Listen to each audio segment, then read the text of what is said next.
మన ప్రభు అయిన యేసుక్రీస్తు నామంలో మీ అందరికీ శుభములు తెలియజేయచ్చు ఉన్నాను. ఇర్మియా గ్రంథము 6వ అధ్యాయము 16వ వచనము.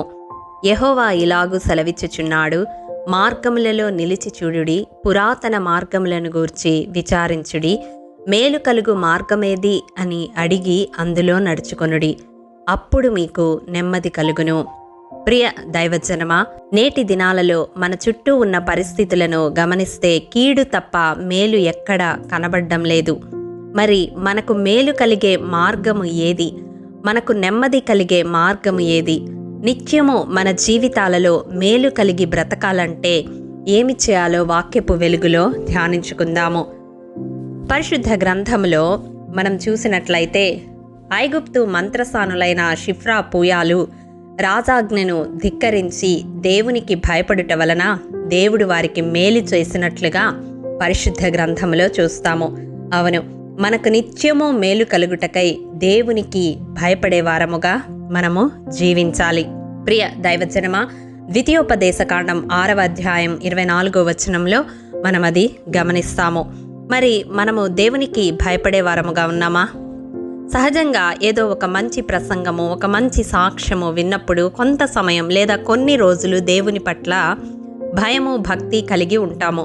కానీ మనము, మన కుటుంబాలు నిత్యము దేవునికి భయపడేవారముగా ఉండాలి అంటే ఆ రీతిగా చేయడానికి సమర్థుడు కేవలము దేవాది దేవుడు మాత్రమే. ఇర్మియా గ్రంథం 32వ అధ్యాయం 39-40 వచనాల్లో మనం చూస్తాము. అందుకనే దేవుని పాద సన్నిధి చేరి, దేవా, తరము వెంబడి తరము నా జీవితములో, నా కుటుంబములో నిత్యము మేలు కలిగి జీవించినట్లు నీ పట్ల భయభక్తులను మా హృదయములో పుట్టించమని విజ్ఞాపన చేసేవారముగా ఉండాలి.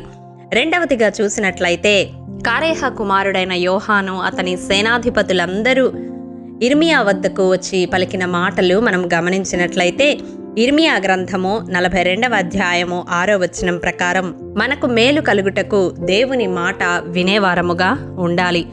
అవును ప్రియ దైవజనమా, దేవుని మాట వింటే దేవుడు మన యందు సంతోషిస్తాడు.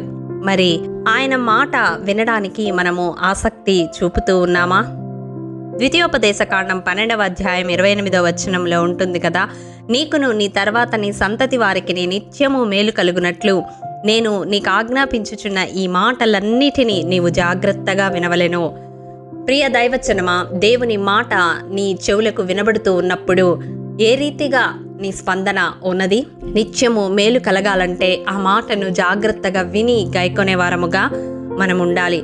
మూడవదిగా చూసినట్లయితే ద్వితీయోపదేశకాండము 10వ అధ్యాయం 13వ వచనం ప్రకారం దేవుడు ఆజ్ఞాపించిన మార్గములో నడుచుకొనాలి. అవును ప్రియ దైవజనమా, ఆదాము హవ్వలు దేవుని ఆజ్ఞను అతిక్రమించుట వలన పాపము ఈ లోకానికి ప్రవేశించింది. దేవుని ఆజ్ఞానుసారము నడుచుకొనకపోవుట వలన మన జీవితాలలో దేవుని ఉగ్రతను ఆయా సందర్భాల్లో మనం అనుభవించవలసి వస్తుంది. కాబట్టి ఆజ్ఞాతిక్రమము అనేది ఎంతటి పరిణామానికి దారితీస్తుందో ఆదాము హవ్వల జీవితం మనకు తెలియజేస్తుంది. కాబట్టి మేలు కలిగి మనము జీవించాలి అంటే మన మేలు కొరకు దేవుని ఆజ్ఞానుసారము జీవించేవారముగా మనం ఉండాలి. అంత మాత్రమే కాదు, చివరిగా మనం చూసినట్లయితే మేలునందుచు అనేక దినములు మనము బ్రతుక గోరితే చెడ్డ మాటలు, కపటమైన మాటలు పలకకుండా మన నాలుకను, పెదవులను కాచుకునేవారముగా మనం ఉండాలి.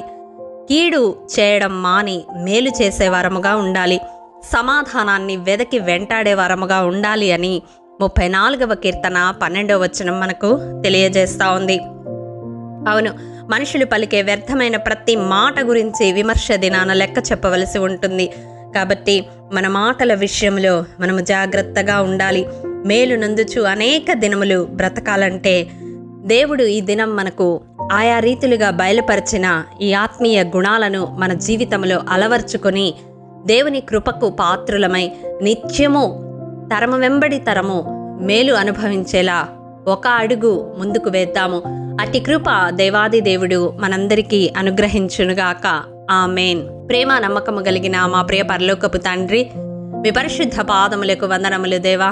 విత్తబడిన వాక్యమును ప్రతి హృదయములో నూరంతలుగా ఫలింపచేయండి. మా జీవితాలలో నిత్యము మేలు కలుగుటకై మీరు ఆదేశించిన ప్రభువా ఈ ఆత్మీయ గుణాలన్నిటినీ మేము కలిగి ఉండి నీ కృపకు పాత్రులయ్యే భాగ్యము మాలో ప్రతి ఒక్కరికి దయచేయమని యేసు అతి పరిశుద్ధ నామం పేరట అడిగి పొందుకొని ఉన్నాము తండ్రి, ఆమెన్. ప్రియ దైవజనమా, అనుదినము షారోన్ మన్నా ద్వారా అడగబడుచున్న బైబిల్ క్విజ్ ప్రశ్నలకు సమాధానములు ప్రతి నెల మొదటి వారము కామెంట్ బాక్స్లో పోస్ట్ చేయబడతాయి. కాబట్టి గమనించి మీకు తెలియని ప్రశ్నలకు సమాధానములు తెలుసుకొనగలరని ప్రభు పేరట మనవి చేయుచూ ఉన్నాము. ప్రియ దైవజనమా, ఈ దినం బైబిల్ క్విజ్ ప్రశ్న: యోవాషునకు కలిగిన ఒఫ్రాలోని మస్తకి వృక్షము క్రింద కూర్చున్నది బైబిల్లో ఎవరు? ప్రియ దైవజనమా, ఈ దినము జన్మదినము వివాహ దినము జరుపుకుంటున్న వారికి షారోన్ గ్రూప్ తరపున హృదయపూర్వక శుభాకాంక్షలు తెలియజేయుచూ ఉన్నాము. దేవుడు శ్రేయస్కరమైన ఆశీర్వాదములతో ఈ సంవత్సరాది నుండి సంవత్సరాంతము వరకు మిమ్ములను నింపాలని ప్రార్థిస్తూ ఉన్నాము. ఆమేన్.